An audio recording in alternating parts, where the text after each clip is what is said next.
Hi, everyone. This is Helena Hart. Welcome back to my Master Your Magnetism podcast. I'm talking with Clayton Olson again today. He's an NLP master practitioner and transformational relationship coach who's been coaching for over 11 years now and has worked with close to 1,000 one-on-one private coaching clients. We have a great topic for everyone today. I'm really looking forward to diving into this. So welcome, Clayton. Thank you for joining me again. Yeah, I'm excited, Helena. Thanks for having me on. I think this is going to be a really important topic to dig into.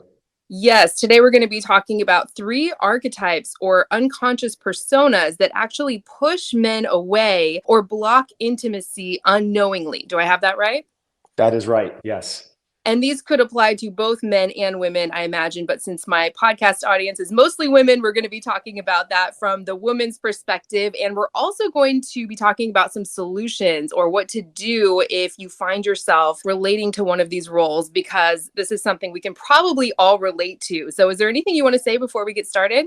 Yeah, I just want to invite the audience that's listening to listen to this podcast with self-compassion. We're going to excavate some different ways that people unconsciously wear armor in their relationships that can sabotage love and can really get in the way, create a wedge between you and your partner or you and somebody potentially that you want to be with. And it can be really easy to slip into self-judgment, but I just want to assure you that if you can relate to one of these roles, number one, you're not alone. And number two, the more curiosity and levity you can bring to this as you listen to it, the more that you can actually begin to bring the kind of awareness to these types of roles that will help you unpack and unravel this pattern so that you can be more of your authentic, loving, and vulnerable self in relationship.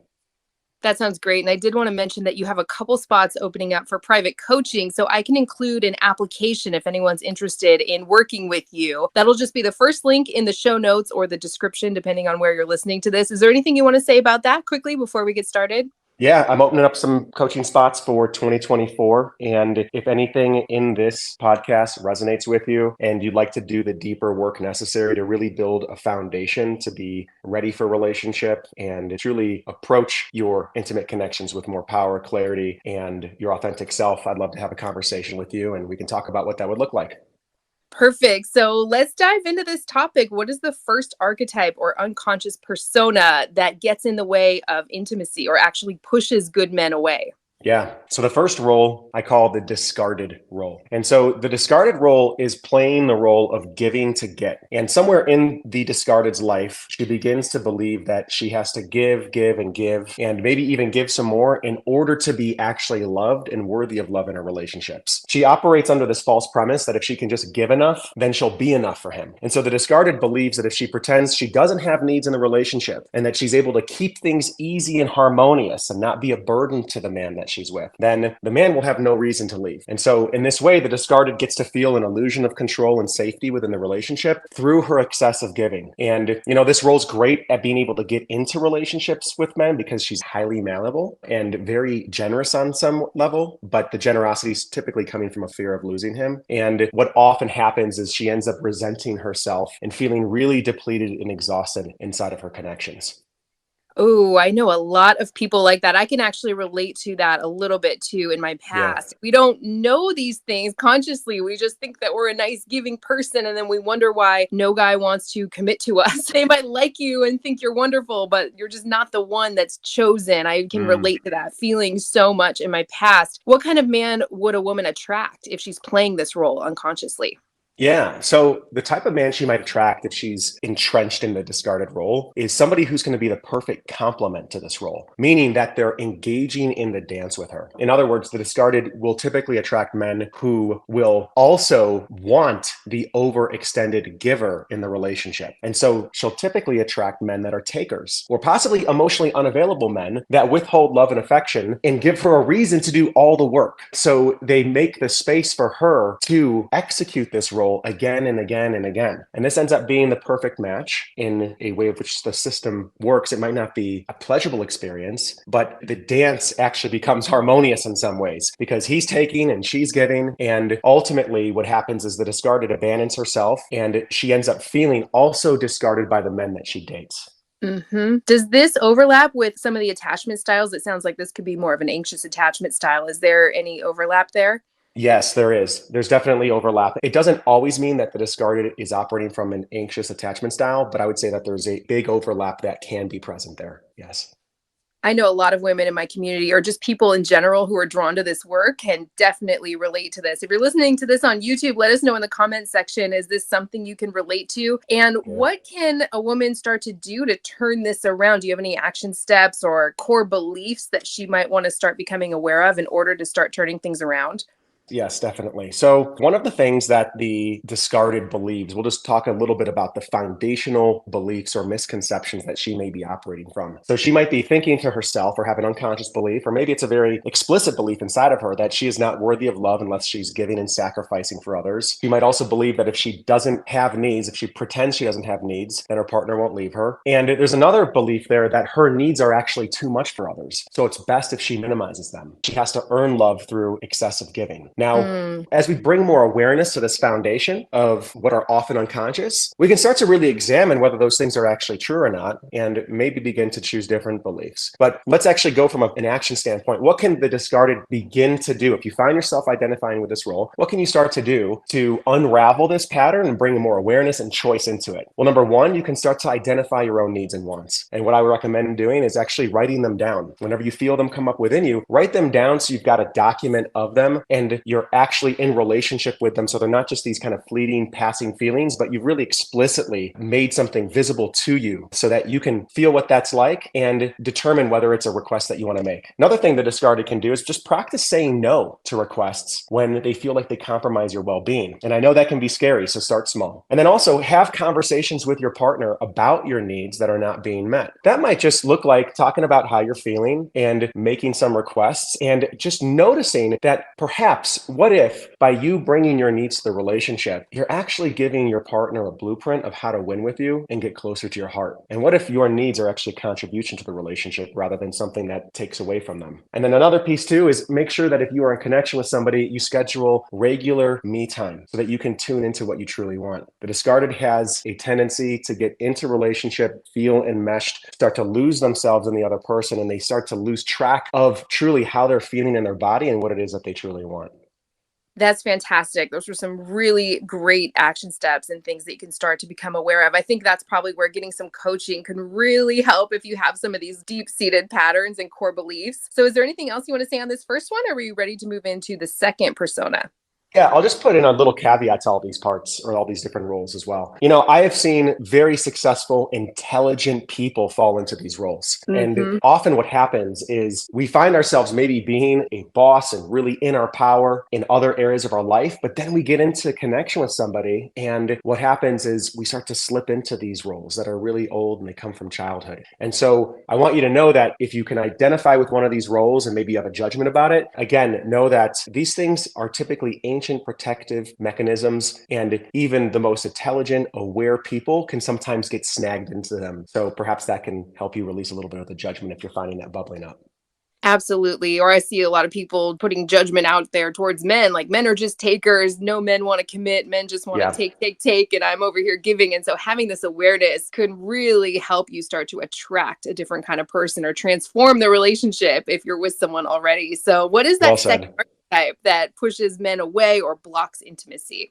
Yeah, so we're going to call this one the defender. Okay, so the defender plays the role of I'm the one who takes care of me, but not from a sovereign, interdependent way, but from almost like a reaction, like a defense. She builds a moat around herself and she says, I'm the one who takes care of me. Now, she initially attracts men because there's a way that maybe she challenges them and she comes across as very confident and independent. But secretly, she's afraid of losing control. So she compensates by being very independent and emotionally unavailable to some level, because to be really connected in the relationship, to really let somebody in, is actually too dangerous, because perhaps they might get too close and start to see the areas of her where she feels like she doesn't have it together, where she feels messy, where she feels weak. And so she keeps people at arm's length. She typically has an easy come, easy go attitude in her relationships because nothing's really at stake. And so the impact of this is that no men really ever get past her guard, or she's just suspicious of them and suspicious of their motives. And it's very difficult for her to drop that. So there's very little emotionally on the line in her connections because she doesn't lean into her vulnerability. And therefore, the relationships have a hard time surviving. This is one where I see a lot of men can be this way as well. I have a question Absolutely. actually. Can people have different combinations of all three of these, or are you Yeah. mostly one and maybe you have a secondary one? I'd love to hear any thoughts you have on that. Yeah, I would actually say, just from my own observation, as well as just looking into my own life, my assumption on that is that we have a primary and then maybe we have a secondary that we move into from time to time, depending on who we're dating Oh, and what kind of armor they're wearing. So if we find somebody that is actually more defended than us, we might find ourselves actually slipping into a different role to compensate for that dance so that we can stay in rapport with them. And so I think it is really context dependent, but we often have one that we're really familiar with that we've been doing on repeat most of our life. that is so interesting. Gosh, we could probably do a whole episode just on that, right? Yeah, Or yeah. each one of these, because I just see this all over the place out there. So, what kind of a man would a woman attract if she's playing this defender role? Yeah, this is a really interesting one. So the defender is going to be attracted to men who are safe, Mm, typical nice guys. So you might consider these guys a little weak or not really rooted in their masculinity. Guys who are happy to love her, but here's the thing, they're not really inviting her to open up and to love them. So they're not standing for her vulnerability. They're kind of okay accepting scraps from her. The other ironic piece of this is that a defender might also attract a conquester man. So on the other side of the spectrum, so guys that are actually dead set on winning her over, hmm. but when they win her over, then they lose interest in her because they finally captured her. So Yes. she also may attract emotionally unavailable men who might be playing the same game as her. So eventually this fizzles out because no one is quite prioritizing the relationship, the vulnerability, the authenticity to actually risk anything to actually take it deeper. So just in summary, what we're seeing here is there's just a number of different ways that the way that she's dancing as the defender attracts different types of guys to kind of support that dance on multiple levels. I see that all the time, and it can be easy to slip into some of these things without realizing it because on the Mm. surface, that might be great. I'm independent, I take care of myself. But what are some of the core beliefs that the defender is operating from? Yeah. So a couple of the core beliefs that the defender might be operating from are: one, I can only rely on myself to take care of me. Hmm. Two, vulnerability, it actually means weakness. So if I really expose who I am, the messiness, if I show that there's some level of me not having it together, or I need something from this person, I want reassurance in some ways, that is going to be unlovable and I will be cast out. And then another one might be letting someone too close will naturally lead to betrayal and hurt. So I have to keep that at arm's length. And the other one might be another variation of it is it's not safe to actually need other people. And now just notice as I say these, as we're covering these core beliefs, if you feel into them, you can see how the origin of them are definitely not just from the present moment. These are old beliefs that often develop through different types of traumas, different types of circumstances that happen in childhood that are made by a very young mind that didn't have the full picture to make sense of a really painful situation so that we at least have some certainty around how the world operates. And then what happens is we get older, we forget that these programs are running in the background, and we start to hit this glass ceiling in our relationships, and we're not really sure why.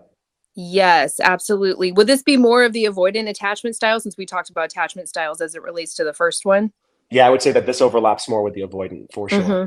Yeah. Yeah. What can someone start to do if they relate to this? I know so many people can relate to this, especially if they've had a lot of bad experiences in dating. This can just kind of get reinforced. Like, I was right to not trust men. I was right to just Yeah. want to be on my own and not be vulnerable with anyone, right?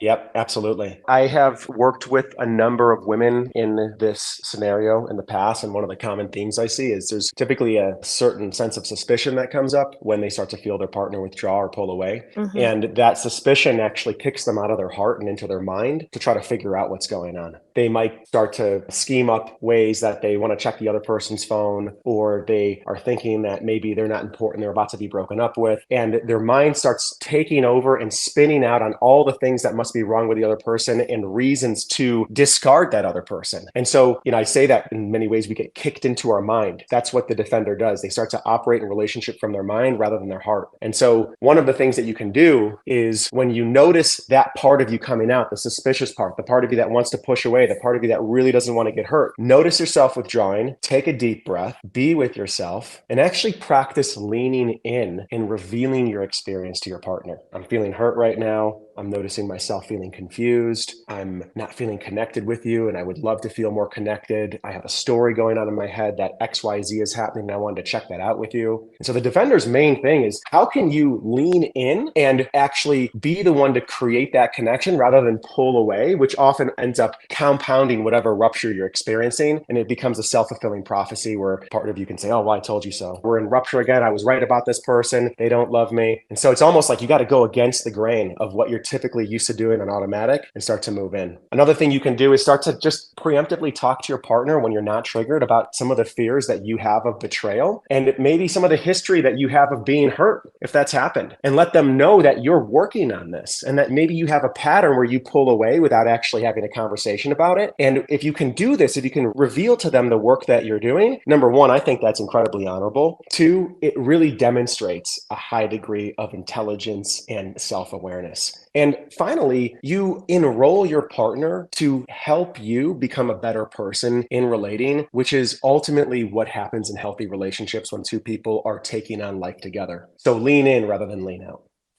Those were great action steps that someone can take. I love giving really practical things that people can do. And again, I think this is where getting some coaching can really help if you're having a problem breaking out of some of these patterns. Because like you said, usually they were formed in childhood and we just forget how they came to be. And we're just operating from this place and feeling frustrated that things aren't working out for us in our love life or any area of life. So is there anything else you want to say on the defender? Are we ready to move on to the third archetype? Yeah, just to piggyback on what you were saying about the coaching piece, what I often see is we can distinguish these places where we can see it objectively when we're not being triggered, when all of our brain is working, when our full adult is online, we can see it and say, yes, I can relate to that. But often what happens is when we recognize a pattern that is the very trigger that starts to push us into armoring up, we lose perspective on how we're being that role. And so I think the power of coaching and having a mirror in your corner is to help you begin to really sift through the deeper layers of this so that in those key trigger moments, you actually can come back to perspective and pull yourself out of it and dance with it in a more healthy way where you can go from being triggered, having a rupture, to suddenly really practicing the skill sets necessary from a sober, balanced place to get your relationship and your connection back on track. That is so true, because when we're feeling triggered, we often go into fight or flight. Our blood gets redirected to our limbs. Literally, we lose oxygen in our brain. It's almost impossible to communicate consciously in that moment. So that is so spot on. What is that third unconscious persona that pushes good men away or blocks intimacy in relationships?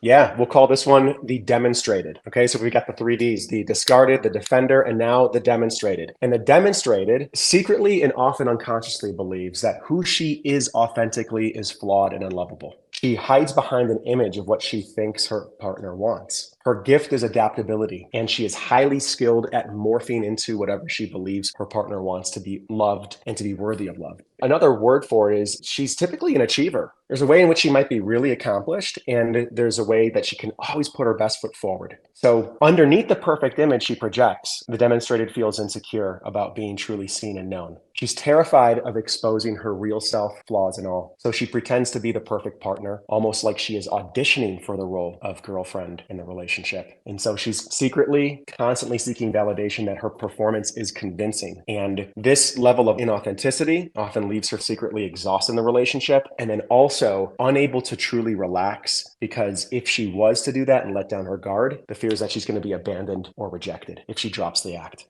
That makes so much sense. That's where everyone says, you're such a catch. It doesn't make sense. You're so beautiful and successful. But those are not actually the things that make a man or anyone fall in love and stay in love. And so they just go through the motions like this over and over and over. I see this a lot. I think I see a lot of men with this one as well. So what are some of the core beliefs that someone's operating from when they're coming from this place? Yeah, my true self is flawed and I'm actually unworthy of love. 2, I have to hide my real self and my struggles to be accepted. 3, my value in relationship actually comes from what I do and appearing to be the perfect partner. Next, if people saw the real me, they're going to reject me. And then lastly, I have to constantly work to prove myself in relationships. Constantly. I think a lot of people can relate to that. Again, if you're listening on YouTube, let us know in the comment section, which one of these do you resonate with the most strongly, or do you feel a combination of all three of them? I'm actually curious, what kind of person would someone attract when they're coming from this place? Yeah. So the demonstrator might attract men who fall for the carefully crafted image that she projects versus who she really is underneath. And so these men often lack the awareness and the depth and the ability to see beyond her exterior. So she might attract men who also feel inadequate about themselves and they enjoy dating an impressive, put together woman, but deep down they actually resent her. Alternatively, emotionally unavailable or narcissistic men may enjoy her performance and the ego strokes, but offer very little intimacy in return. I see that all the time in women in my community and people I just know in life, family members and friends. So, what can someone do to start to turn this around if they're in that cycle of just trying to prove themselves and be that perfect partner and it's just not working out for them? Yeah, great. So I think the key here is vulnerability, and a couple ways of tackling that, little steps you can take. And number one, make a list of your quirks, your flaws, and your dreams, and begin just to appreciate your humanity rather than your perfection. Start to reveal small, real struggles that you have to your partner as a practice, and just begin to test that belief that if they saw the real you, they'd leave you. So take baby steps in that direction of revealing the places where you don't have it together. And then also ask your partner for feedback on when they actually feel most connected to the real you. That might be an interesting strange question to ask. And just notice that what you might get as some information is that, wow, they actually feel more connected to you when you're not being perfect, which will continue to reinforce taking the mask off and start to redefine some of these core beliefs. So we start to gather evidence in the other direction. This is such powerful information. I can see how this is going to help so many people out there. Is Mm. there anything else you want to say on this last one, or do you want to recap these three really quick? And I'd love to hear any last words of wisdom you have on this topic. Sure. Yeah, just to recap it. So the discarded role is the role that plays giving to get. And she believes that she has to give, give, give, and give some more and not have any needs in order to be loved in the relationship. The defender role is the woman or the man who is fiercely independent and secretly believes that if they got too close, that they might be engulfed or lose themselves or lose control, which would have them appear as someone who's unlovable. And then finally, the demonstrated role is the woman or man who is putting on a bit of a performance and believes that she has to be the perfect person in order to be loved. And that relationship requires a very performative role on her part in order to keep it going. Fantastic. And I'd love to hear any last words of wisdom you have on this topic or anything else about coaching. I did include a link to your coaching application if anyone's interested in private coaching to help start turning some of these patterns around, or Yeah. anything else that would be helpful in their love life. Or I know you actually work with people in all areas of your life, right? Anything you want to mention about that?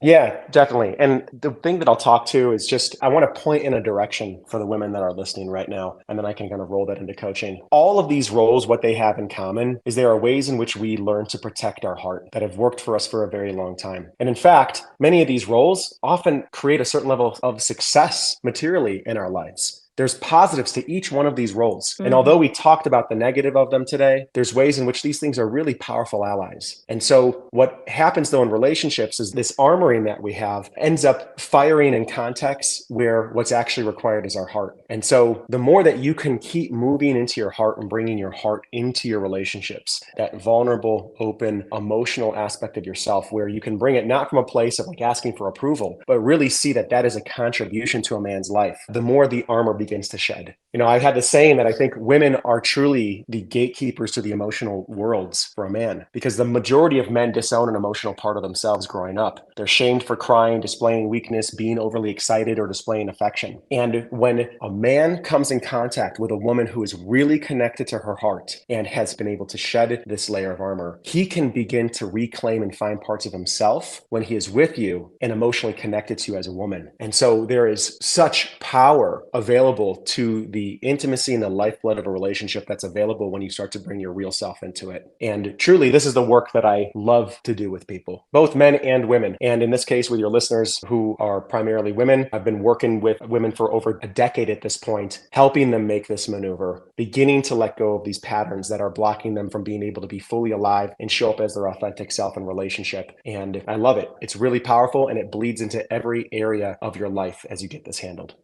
It really does. I'm so happy that you've opened up a couple spots for private coaching. I just love being able to send women in my community to really high quality top coaches. You are definitely one of them at the top of that list. So, again, the link to apply if you're interested in learning more about private coaching, that'll be the first link in the show notes or in the description. If you're listening on YouTube, I'll also add it to the comments section if I can. This was really, really great. Thank you so much for everything you shared here today. I hope we can do more episodes on this soon. I think we could probably do an episode on each one of these. Mm. There's so much we can talk about here. Yeah, thank you for having me on, Helena, and thanks for everybody for listening and being present to this.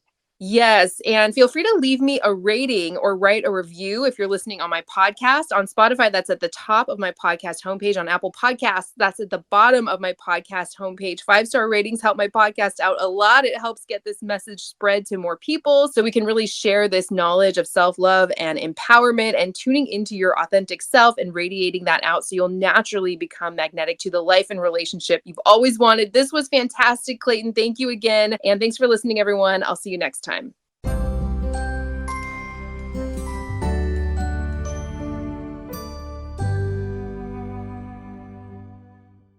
The biggest mistake women make when a man is hot and cold, acting distant, or pulling away is something called a connection barrier, and it only pushes him further away. If you'd like to read about what a connection barrier is so you don't accidentally make it, go to forever1234.com. Again, that's forever1234.com.